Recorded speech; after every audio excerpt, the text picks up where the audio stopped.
guys, this is Motorcycle Hub, and today we're working on a Yamaha N-MAX 125. It's also a Yamaha GPD125. We're doing a oil change because the service interval lights on just for the oil change. These don't have an oil filter that we know of, we have checked, etc. The tools that we're going to need for the job, we're going to need 2 jugs. Well, this is how I do it. 2 jugs, one for fresh oil, unless you've got it in a nice little 1 litre bottle, and a drain jug. We're going to need 19mm. I use a torque wrench just to be safe. It's 20 Nm of torque you're going to be tying it back up to. Some cloths, because these are pretty good. These are my best friends.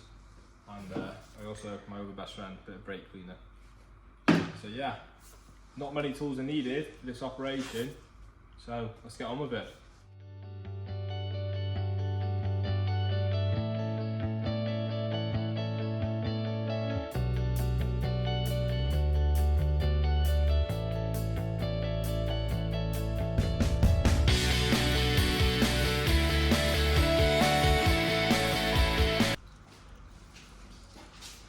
So this oil has never been checked, it's just come in for a service. The owner doesn't know how to check his oil, so after it's had a service we're going to demonstrate how to check your oil, because this is only just emptied 550ml, so I'm usually on these, I'm pretty sure it's around 950, but I'll just double check that. So the next stage, we're going to have a quick look into the debris or anything that's been found in here and see how it looks. Right, so you need to inspect here, see what stuff is in it. So just give it a little tiny spray. This is quite clear, as you can see, so that's good. So what happens is this will filter out the big stuff, and then you'll get like fine sediments that will drop into here too. So if anything's been grinding away, it will drop down, hopefully. This is quite clear, so that's good news, considering I have low oil, really low oil. So the actual symbol come up on the dashboard of this motorcycle saying oil, but I don't think this engine's got has an oil pressure sensor, so luckily he's been saved by it coming up saying general service. I think as per the manual, it actually does state every 300 miles, or every time you ride the bike, check the oil, because a lot of these 4-stroke 125 engines consume a bit of oil nowadays.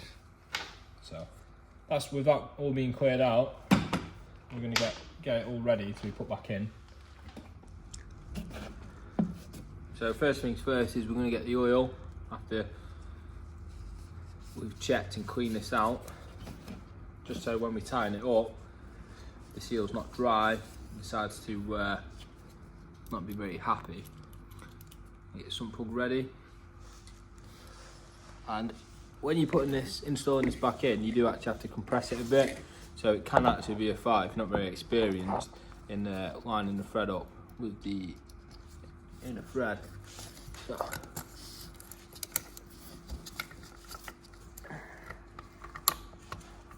you've got to put a nice bit of pressure and keep it nice and straight, and then just rotate it, and then it'll grip like so.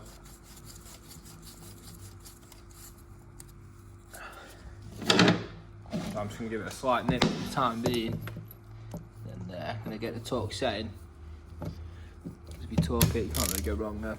The torque setting on this is 20 Nm, £2, I believe that's about £15 a torque, £15 a foot torque. Over here we use Newton meters a lot, so I don't really know the conversion, but the torque wrench has got it.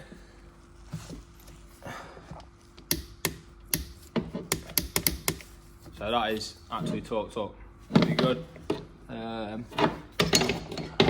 What I'm going to do now is give it a nice little clean underneath from where the oil residue is, from where it's been leaking out.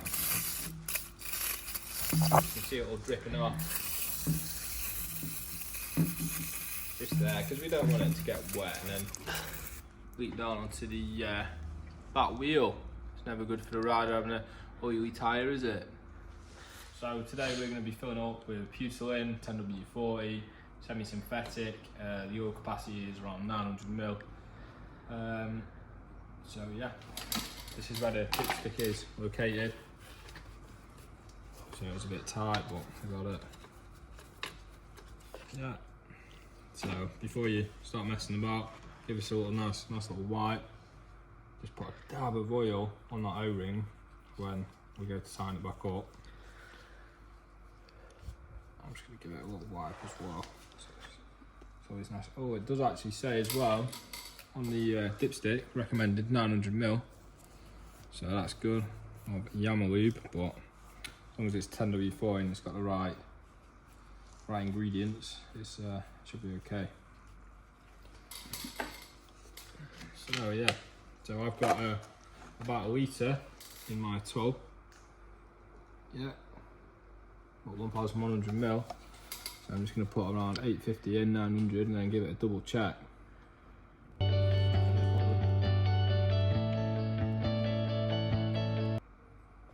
yeah, let that go down.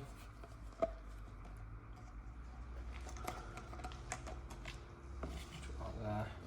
So what we're going to do now is check the oil. So the procedure on most bikes when you're checking the oil is clean the dipstick so you can see the reading, and when you put the actual dipstick in the engine, do not screw it in. So just place it in, give it a little wobble, make sure it is fully seated, and that's it, and then pull it directly out and then have a look. So we're going to get on with that now. So you're just going to put the dipstick straight in, make sure it's in, not in the threads, but sat in the top of the thread. Pull it straight out and have a quick look. So as we can see, it's around 3/4 full. So we're going to give it another go. So now it's reading half, yeah? So we always check it twice. So we're going to put a little bit more in.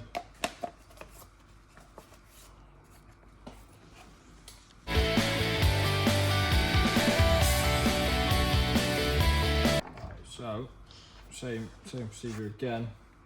Wipe it off. Give it a little dip. Pull it straight out, and as you can see, we are bang on there. So it's actually taking a little bit more than the actual required amount. So as you can see, we're bang on up to the max line. So that's great. So right, again, I'm going to put a bit of oil on the seal just to make sure it's nice and sealing. And while I'm at it, I'm going to give the seating area of the seal a nice little wipe just in there, so that's nice and clean. So yeah, don't force these threads either, because the plastic will just absolutely not be very happy. Yeah, so that's good. So what we're going to do now is we're going to tidy up what mess we've caused, take the bike outside, give it a little run, and then leave it for a few minutes and then check the oil again, and just make sure it's at the right level. And then we're going to reset the engine light too. Well, not the engine light, the service interval light.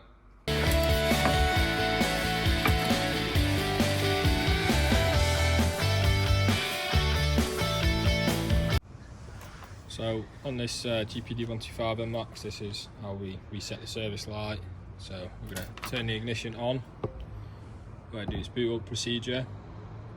It says, so on this menu you're going to click select, don't go onto this, it says trip 1, don't go onto trip 2. You're going to get to this third menu. So it's done 3,384 miles.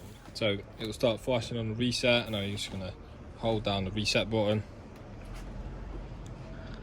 And then like so, it's just reset. Getting some more mileage. V-belt trip, so 4,110 miles since that was last serviced. Yeah, it's only done 4,100 miles anyway, so that was its actual first oil change after its initial run.